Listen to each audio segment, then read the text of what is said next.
Yop tout le monde, ici Vmaillet.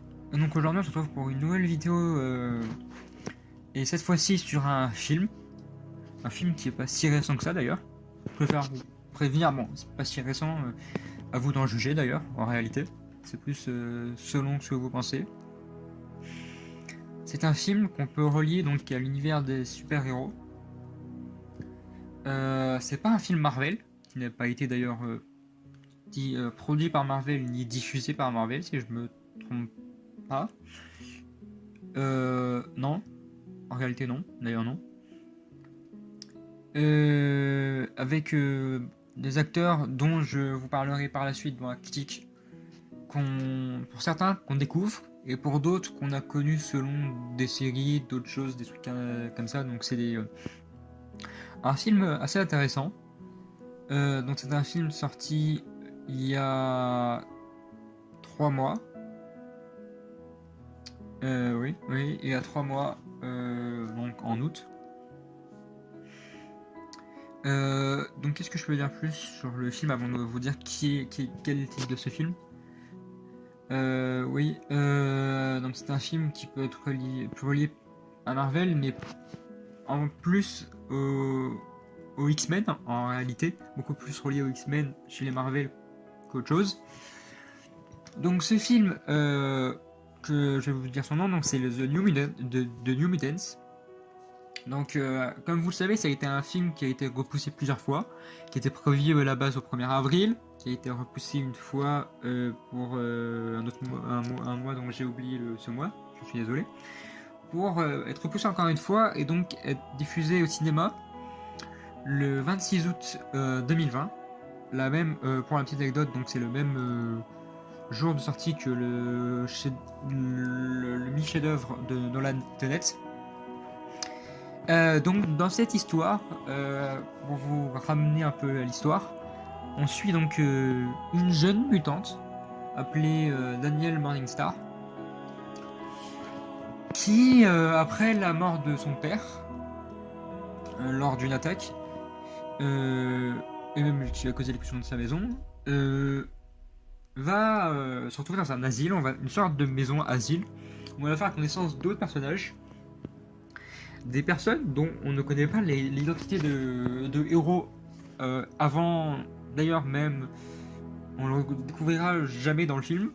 Le seul moment pour le savoir, c'est si on regarde la distribution ou en regardant les pouvoirs, qui sont d'ailleurs bien expliqués et bien montrés. Donc on va passer peut-être aux personnages qui sont essentiels. Donc on a Danielle Morningstar, jouée par Blue Hunt, donc qui est une jeune héroïne qui a son ours, et qui a en fait un ours maléfique et un ours, on va dire, gentil, et qui arrive à les faire apparaître, et qui arrive à faire apparaître en fait la peur des gens. C'est en quelque sorte son pouvoir, et c'est ce qui va faire aussi le vilain. Son ours maléfique sera aussi le vilain du film, un vilain assez dur à battre en réalité, mais que l'équipe va réussir à battre grâce à elle, et pas que grâce à elle, puisque nous avons aussi une héroïne jouée par Maisie Williams. Donc son identité de héroïne c'est Felida, parce qu'elle se transforme en loup. Et c'est donc celle-là qui va devenir très très proche de Danielle Morningstar dans le film, au point d'avoir même des idées amoureuses avec elle. Ils sont même, je ne me trompe pas, ils ont même une relation les deux, parce que celle-là est lesbienne. Ensuite, on a un peu la personne qui est retranchée sur elle-même, qui aime pas trop Danielle Morningstar, qui va lui en faire baver.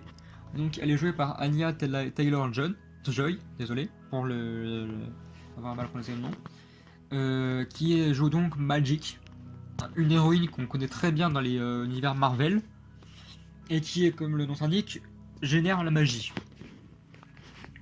Elle a d'ailleurs avec elle une peluche qui peut se transformer en dragon. Et c'est une personne qu'on va se rendre compte a une histoire assez triste, et on comprendra donc pourquoi elle est retranchée, et pourquoi elle fait en sorte la rebelle, et ce qui fait d'elle en fait une personne assez touchante en réalité. On retrouvera d'ailleurs sa version gamine, donc jeune, qui est jouée par Colby Gaddet. Et c'est les seules personnes qu'on verra d'ailleurs enfant, si je me trompe pas. Ensuite, on a un autre héros qui est donc joué par Charlie Eaton, qu'on a retrouvé, si je me trompe pas, dans la série Stranger Things, qui joue donc le personnage de Rocket, donc une personne qui va à la vitesse de la lumière, qui est un peu comme une fusée, quoi, qui peut s'envoler et qui peut faire un peu la fusée. C'est quelque sorte de son pouvoir. Il peut, si je me trompe pas, aussi exploser. Et il va aussi être une personne très retranchée sur lui-même, même s'il va essayer d'être gentil avec Daniel, avec Martin Stark. Parce que en fait, il aura tué son père parce qu'il travaille dans la mine avec lui. Et c'est un peu l'histoire qu'on sait sur lui. Et en fait, c'est une personne qui est assez retranchée sur elle-même, qui est assez calme mais timide, qui va en fait s'avérer être très importante dans le combat final et qui va montrer son vrai potentiel. Ensuite, on a, on va dire, le beau gosse de la bande, la personne. Elle est très froide, mais qui a aussi une histoire et qui va le montrer au fil du temps. Donc, il est joué par Henry Zaga. Et le personnage là, c'est Solar, un homme qui va se transformer en lave, en feu, on va dire en réalité. Et l'histoire qu'il y a autour de lui, en fait, c'est qu'il aurait tué sa petite amie et il va en faire des cauchemars. Même quand il va essayer d'avoir une relation avec Magic, qui va essayer de lui faire sentir mieux, mais qui n'aura pas réussi, parce que c'est une rebelle et tout. Et on va apprendre juste ça sur lui. On apprend énormément, on apprend très peu sur les personnages, à part sur Magic et sur Daniel Morningstar. Et ils vont être gérés donc par Cecilia Reyes, qui est jouée par Alice Braga, et qui est en sorte leur tuteur dans cette maison, dans cet asile, mais qui est en réalité pas réellement leur tuteur, mais leur un vrai ennemi. Parce qu'en réalité, elle travaille pour une société qui veut exploiter les mutants, pour en faire exploiter leur pouvoir, et même les tuer. Par exemple, c'est ce qu'elle va tenter de faire avec Daniel Morningstar, elle va essayer de l'asphyxier et de la tuer. Ce qu'elle ne réussira pas à faire grâce à Felina. Et pourtant, elle essaye d'être gentille au début. Elle est gentille au début. Mais on se rendra très vite compte qu'en fait, elle est méchante. Et donc, c'est l'ennemi, le vrai ennemi. L'ennemi, on va plutôt dire second, qui est pas si dangereux que ça, puisque en fait, Felina va la tuer, et puis l'ours à la fin va finir avec elle. Donc, c'est-à-dire, en 10 minutes, elle sera morte, quoi, même pas. Donc, c'est très peu dans un film à mon goût.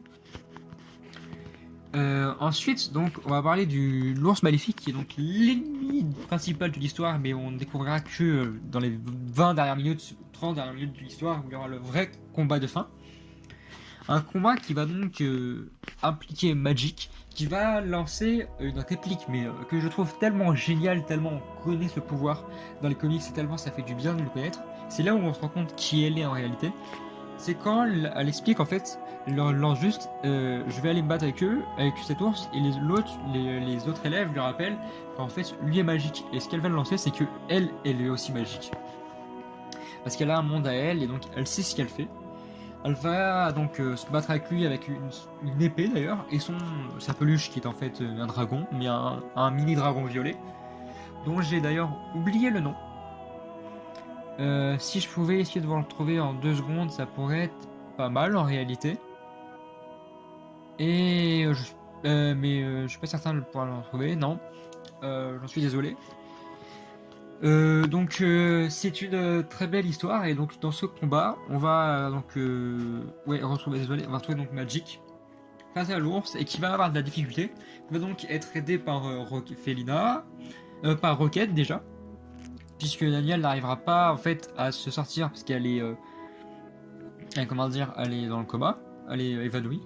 Donc elle va être aidée au début par Rocket, puis Solar, puis Felina. Les 4 vont être là, et c'est en voyant ses ennemis, en difficulté, que là, Morningstar, donc l'héroïne Morningstar, va stopper son ours, parce qu'elle peut en fait le gérer. Et c'est donc là où en fait l'ours maléfique va être beaucoup, comme son père le disait, beaucoup plus petit, pour qu'en fait l'ours du bien augmente et donc prenne sa place. Et donc elle peut gérer les deux et en faire ce qu'elle veut. Et c'est ce qu'elle a réussi à faire juste en lui disant un seul mot qui est stop. Donc c'est assez spécial. Ensuite, je peux vous parler aussi de la musique. qui est donc réalisé par Mark Snow. Et c'est une très bonne musique qui va. On suit très bien le thème de l'histoire au terme de sa musique. Et je suis. Ça suit bien l'histoire, on comprend les événements, on comprend le sentiment du personnage. Donc l'idée de la musique est très bien choisie. Et je trouve donc que ça va très bien avec l'histoire. Une histoire d'ailleurs qui est très bien. Qui mériterait des suites. Bon, c'est le dernier film donc, de la Fox, donc c'est impossible qu'il y ait une suite, ça je peux vous le dire en avance. Mais ce que j'aimerais bien par la suite, donc une sorte de théorie, une sorte d'envie, c'est que les mêmes acteurs rejouent les mêmes personnages parce que je veux qu'on Marvel nous ramène les magies, les Félina, les Rocket, les Solar, les Morningstar dans des séries ou dans des films, mais on a besoin de les voir parce que c'est des nouveaux héros qui sont présents dans les récents comics, dans les comics depuis dans l'univers des X-Men assez longtemps. Donc on a toujours eu les mêmes avec la Fox et c'est bien d'avoir du renouveau. Et je trouve que les acteurs qui les jouent, surtout Anya Taylor-Joy pour Magic, sont très bien choisis. Et je vois mal d'autres acteurs les jouer. Donc j'espère très bien que Marvel va suivre l'idée et va les garder. En tout cas, oui, c'est un film, désolé pas une série, dont je vous conseille de regarder, avec de très bons plans. C'est un film qui passe le temps, c'est pas le plus grand chef-d'œuvre qui a été fait, mais c'est un très bon film. Je vous conseille vraiment, vous allez certainement apprécier l'univers des comics Marvel et X-Men. Et si vous êtes, il n'y a pas besoin en fait d'être très exigeant parce que l'exigence là-dedans va pas aider pour apprécier le film. Mais si vous n'êtes pas exigeant et que je vous ai message, ça vaut le détour, donc je vous conseille d'aller regarder. Et c'était donc Vémaillé pour une nouvelle critique et ciao.